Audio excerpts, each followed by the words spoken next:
Today, June 12th, the Christian Church remembers the Council of Nicaea and the bold confession of faith that emerged from this event.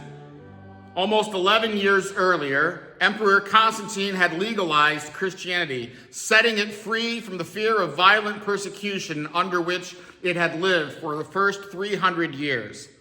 But in this time of peace, Constantine noticed that the Christian Church had used its freedom to begin arguing about specific doctrines and even to create new ones.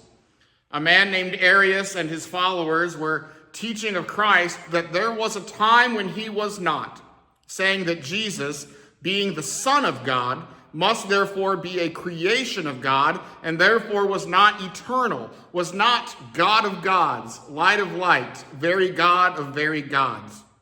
So in 325 AD, Emperor Constantine called for an ecumenical church council to meet in the city of Nicaea, modern-day Turkey, to establish peace in the Christian church and then hoping to establish peace in his empire at large.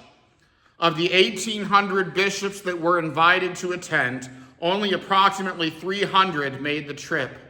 Of those in attendance, the most notable names were Alexander of Alexandria, Athanasius, and even St. Nicholas was likely in attendance. Although some later legends would report that these disagreements and fighting for doctrine became at times physical, alleging that slapping or even punching others over their doctrinal disputes, the outcome of this Christian ecumenical council was important. The Council of Nicaea, that is, the Christian church worldwide, would affirm Jesus to be homoousios, that is, one substance with the Father, by whom all things were made. They would say that Jesus was, in fact, true God, begotten of the Father, begotten, not made.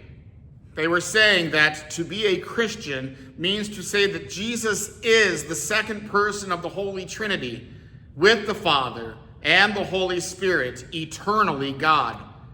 While other matters were discussed and settled at the Council of Nicaea, such as the proper date of Easter and which books should be included in the canon of the Bible, the confession of faith that came out of Nicaea is still remembered by us today when we in weekly Sunday worship continue to confess the Nicene Creed. And so today, June 12th, we do thank God for the faithful men who fought, either physically or verbally, for the right confession of faith made at the Council of Nicaea on this date in 325 AD.